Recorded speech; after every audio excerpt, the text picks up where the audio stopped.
water, for example, or in this shirt that Yusuf alayhi salam have asked his brothers to take and throw on his father Yaqub alayhi salam.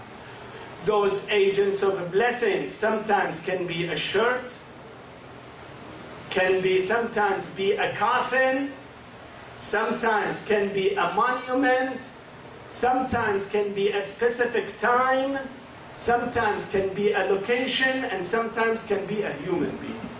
Here are the examples. The second example that the Quran pinpoint to is that Bani Israel, after they escaped the Exodus and they left Egypt and they came out from the Red Sea toward the Sinai Desert, at that time the command from Allah came to them through their prophet Musa alayhi salam that you guys, if you would like to be saved, you need to go back to Palestine. In Palestine, in that specific town, there are people they have taken your wealth and property by force. Therefore, you need to go back and salvage it, take it back. The answer of Bani Israel that we don't want to. اذهب أنت وربك فقاتلا إنا هاهنا قاعدون. You Musa, you and your Lord go fight. We are standing here, we are sitting here. We're not for the fighting. We don't like to have a war. The answer came from Allah subhanahu wa ta'ala that you will be lost in the wilderness for 40 years. That generation was gone. Musa alayhi salam was dead. After Musa, after so many years, the new generation, when it was grown up, at that time they realized what kind of mistake they have committed. Therefore, they asked their prophet to go and fight again. The prophet told them that Talut will be your king. He will be the commander of your army. They said that we are little. We don't have many soldiers. Only a few weapons and a few people. He said, do not worry. Allah subhanahu wa ta'ala will bring tranquility, peace, and He will safeguard you. How? With the coffin. The coffin of Musa alayhi salam. At that time, during Musa's time, there was to have a big box in the name of coffin. Musa alayhi salam used to hold that. The prophet, their prophet, told them that this coffin will be returning to you. Now the effect of this coffin, it will give you peace and tranquility. آية ملكه أن يأتيكم التابوت فيه سكينة من ربكم. The coffin, this chest that is made of wood, will have blessings, tranquility, peace, and it will give you assurance that you will be victorious. What does a coffin made of wood has to do with victory? Why?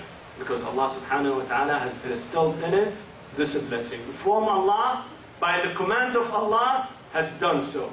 In the same way that has put the curement in medicine, in the tablets that we take, He also put the curement in the shirt. Put peace in that piece of cotton. So this is for the coffin. Sometimes Allah subhanahu wa ta'ala signifies a place, a monument. Tell you the blessing is after this monument. Those who have gone to Hajj, when they go to Masjid al-Haram and they perform the tawaf as they circle around the Kaaba. After 7 circles, what do they do? What comes next? Those who have been there. What does it come?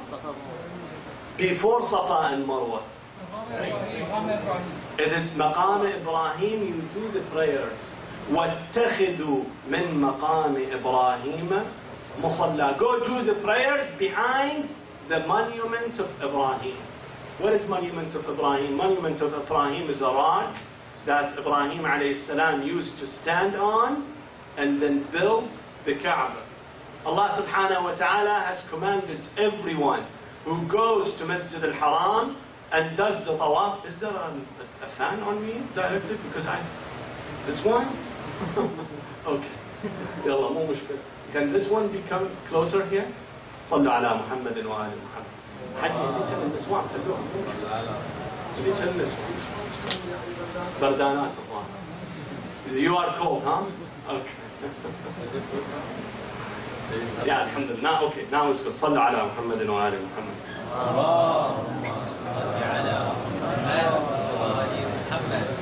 So Allah subhanahu wa ta'ala here wants to signify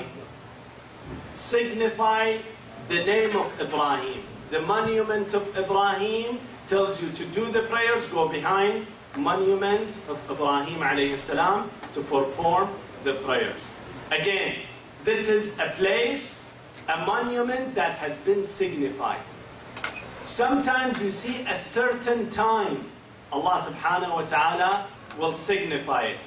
The speaker is right here, not there. I see everybody's paying attention to the fan.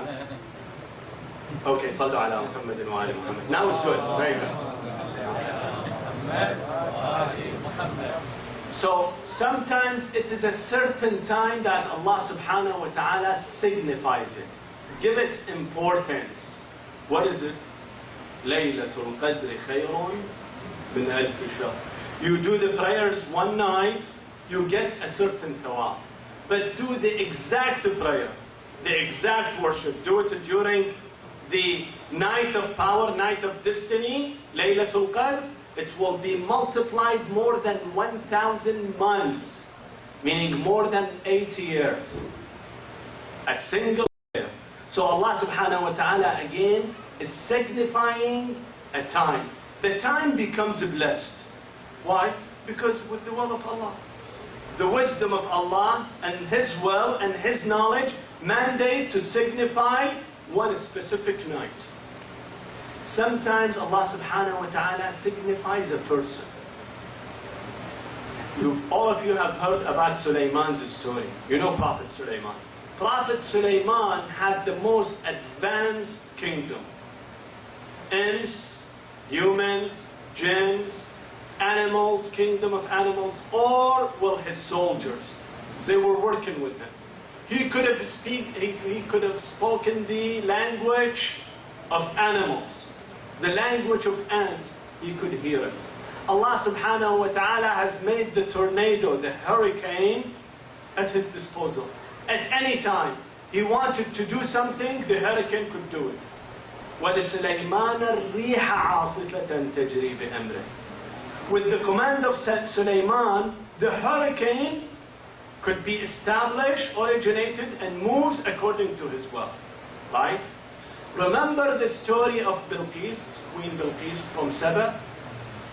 When the bird came and told Sulaiman that those people do not worship Allah, he sent them a message. Remember the message in Surah An-Naml? That this is a command from Sulaiman that all of you need to come as submissive and accept my message.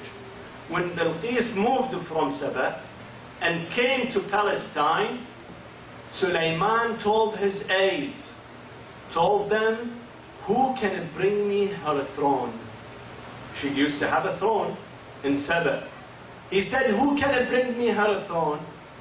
One of the jinns, he said, I can bring it for you.